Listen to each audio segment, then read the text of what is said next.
I guess, protest without fear of repercussion? Not really. I think it's just kind of the NFL's attempt to sweep it under the rug, and I don't think it's going to be effective. The point of the protest is to be, in the public eye.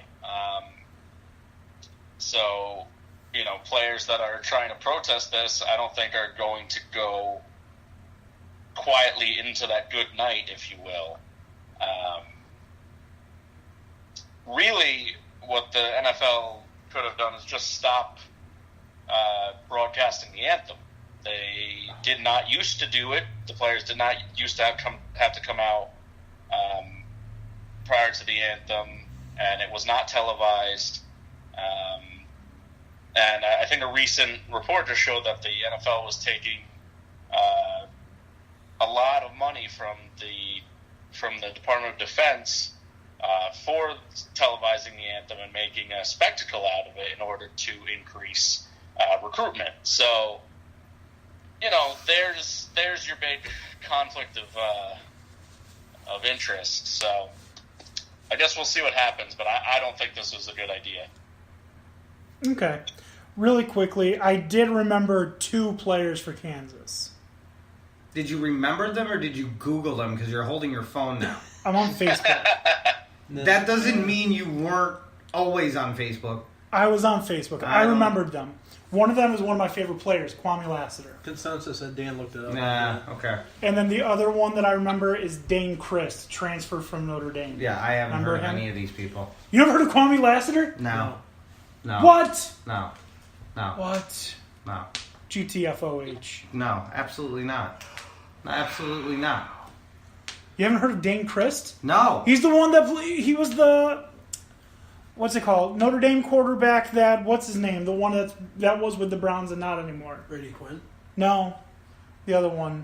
Did you just say the quarterback that was with the Browns but not anymore? Do you know how many people that is? Brady Quinn used to just recently drafted from Notre Dame. I don't know. Notre Dame's been overrated for a decade. No, he literally 2 years ago traded Their away. best player believed his girlfriend existed. Traded last year, well, this year, drafted last year. Deshaun Kaiser. That's why I don't know. Deshaun Kaiser. All right, we have something else I'm sure we can talk about. Well, back Other to than the bad Kansas players who are bad NFL players. Look up Kwame Lassiter. Anyways, so I think that it's a little bit of going back to the anthem protest rule and all of that. I think that we have a couple of issues here. First of all, the locker room, what's going to happen? Are they going to put cameras in the locker room now? Which I hate that. I hate that they have cameras in the locker room. It's really frustrating. Because Agreed. That should be a place of team time. Well, not only should it be a place of team time, one, it's borderline creepy to have all those people, talking to a dude in his boxers. Right. Second of all, why are you following someone somewhere that they're getting dressed? Mm-hmm. It's an invasion of privacy. Anyways, so I don't like that there would be more cameras in the locker room. Second of all, I think, personally, the national anthem, I stand for the national anthem. I put my hand over my heart. I mouth the words of the national anthem. That's just because that's what I want to do. Do I think that do I have the opinion that it's disrespectful to do the protest? I do. I also think it's disrespectful to do 97.5% of other protests. But do I realize as a rational human being that these protests are A, perfectly legal, and B, well within your constitutional right? Yes. Yes, I do. So, do I agree with them? Not necessarily. Do I agree that you have the right to do it? Absolutely. It's literally the First Amendment to the Constitution. Well, here's the issue that I have with this situation. The NFL knew this was something they had to address, and they did in a way that does nothing. It accomplished nothing. You had a meeting for this. You wanted this to go away, but all you have done is we're like, hey, that light that you had on this for a little while and it was starting to drift away, we want to put it back on this right before the season starts so we can make a big deal about this. It reminds me, not only did they do nothing, they just added fuel to the fire. One time, for whatever holiday it was, my uncle, he had one of those fire stoves, a pellet stove, whatever it is, and my dad said, we were sitting in the living room where it was, he said, "It's hot in here." My uncle said, "Yeah, it is," and then put more wood in. Like, what are you doing? Like, he was proud of the fact that he did that. Like, he's like, "Yeah, it's hot in here. I did that, yeah." Like, no, that's what you're doing. You're literally putting wood on this fire. All you had to do was just kind of prove that you weren't conspiring against Colin Kaepernick and just let it be what it is. Here's the thing. This is further proof that the NFL is bad at handling any bad publicity. They're not even bad at it. They make it worse for themselves. Women aren't watching football. What do? Let's suspend Ezekiel Elliott. I mean, it's kind of like a child that puts his finger into a light socket. You don't think he's going to go back and do it again, but when he does, you're like, this kid might be special. Like, that's how I view the NFL in this situation. It's like, you didn't learn with CTE? Oh, you didn't learn with women being abused? Well, chances are, I'm betting that you're not going to learn on this one either. It's insane. Like, I think that, just like you had said, Dan, why even show the national anthem at all? Do the people at home stand, take off their cap, and put their hand over their heart? Or are they sitting on their couches? I'm typically... And I saw a good point. Is the NFL going to ban concession sales during the anthem? Are they going to stop you from buying beer and snacks as a fan? Oh, God, no. That's money. No?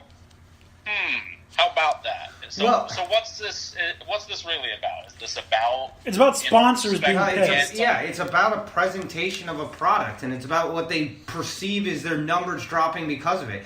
Your numbers are dropping because cable companies suck, bro, and people are cutting the cord because cable companies can't compete. That's the reality of the situation. But no. Let's say it's the anthem so that the owners feel like their business isn't failing because of their inability to adapt to the changing world.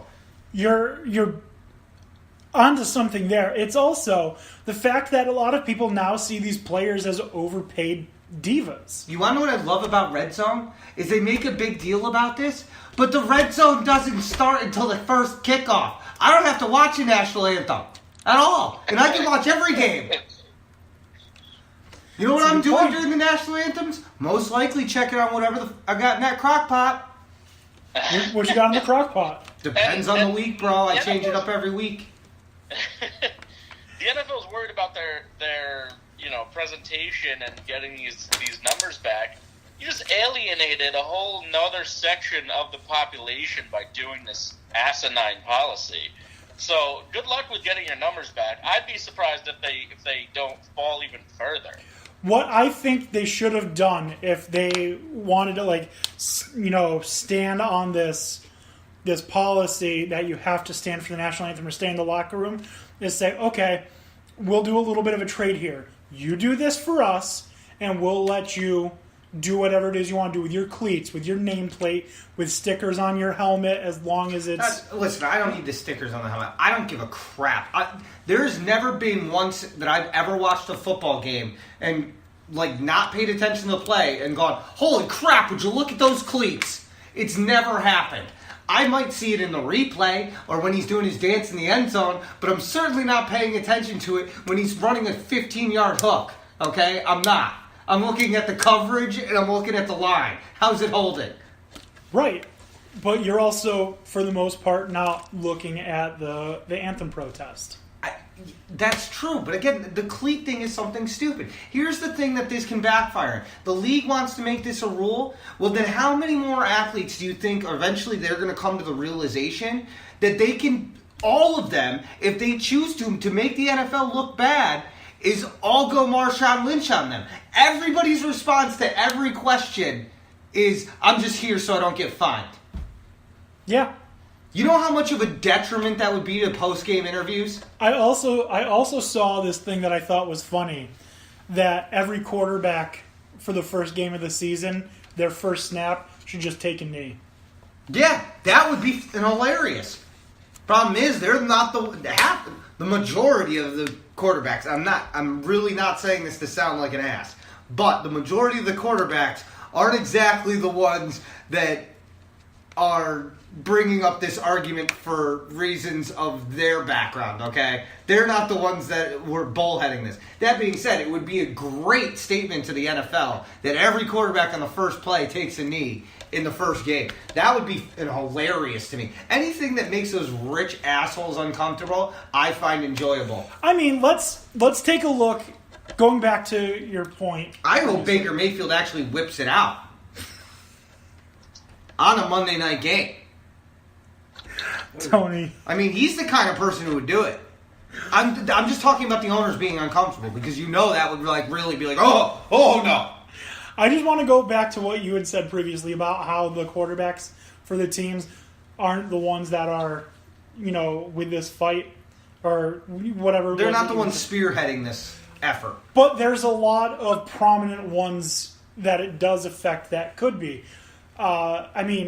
A lot of the issue for the kneeling was how African Americans are treated in this country. That's what Colin Kaepernick started this whole thing. Colin Kaepernick started it specifically based on the idea of African Americans being treated differently by law enforcement and the communities that are supposed to be serving them, and the injustice he felt was going on in the inner cities. So, I don't think Eli Manning can relate to that.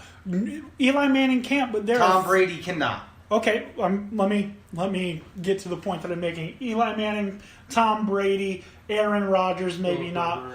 Phillip Rivers. But if you look at the next generation of star quarterbacks, Deshaun Watson, Russell Wilson, Cam Newton, Dak Prescott. Let me stop you there. You said star quarterbacks. Dak Prescott's never going to be a star quarterback. He will. He can't throw beyond 15 yards. There are a lot of quarterbacks that made great careers that can't do that. Yeah. Name them. Name Super Bowl winning ones now. Trent Dilfer. F you. Okay, don't name ones that are built on stacked defenses because we know your strength is in defense. Teams that win the Super Bowl usually have good defenses. Right, but that doesn't... Okay, and furthermore, to further my argument, if you're comparing him to Trent Dilfer, then you know he's not going to be a star. I'm not comparing him to Trent Dilfer. You just had name one. Okay, but he wasn't a star. Okay, you want to start a quarterback that has won a Super Bowl that's not... Joe Flacco. Not a star. Not a star. Not even in the least. Not even worth half his contract. $200 million says he's a star. Not even worth half of it. Not even worth half of it. It was the biggest mistake Baltimore ever did. They had to implode their entire team to sacrifice for a quarterback who couldn't beat you, Albany. I mean, it's a good point. But anyway, let's be real. He won that again. Ray Lewis. So really, the caliber you're giving me for Dak Prescott is Trent Dilfer, Joe Flacco, and what, Brad Johnson? No, Brad Johnson's below Joe Flacco. Okay, I wasn't putting him in any particular order. I'm lumping him into a category. Okay, all right. But no, I mean, you got to look at the way... I just really wanted to tell you Dak Prescott sucks. He doesn't suck. He's just not... You're right. He's just afraid. He's a little sissy girl who's like, I can't throw it over 20 yards because I might get intercepted. He's just not a gunslinger. No one's making that argument. He's a game manager. Okay. That's what he does. Yeah, he's really good at handing off. That's not what a game manager means. Game manager means that you make the smart play. Well, when you're managing the game on the Cowboys, it means you're handing it off. Yeah, that'd be any quarterback. Yeah, Drew Brees should just hand it to Ezekiel Elliott. I get that. But at least in crunch time, I know Drew Brees is going to bomb that motherfucker. Anyways. The only one I trust to even bomb a ball anyway is Aaron Rodgers because somehow God intervenes and puts it right where it needs to be. Okay, anyways, so let me change the word then, since you're offended. Since you're so triggered, you snowflake. I'm not triggered. I just think Dak Prescott sucks. I see your argument, though, because, Deshaun Watson... Yeah, you're talking about a different caliber of quarterback who there is more African-American influence in the position. I mean... Before, you were lucky when we had Michael Vick in the he I could mean, do? it depends how far you want to go back, because you had Donovan McNabb. Going back even farther, you had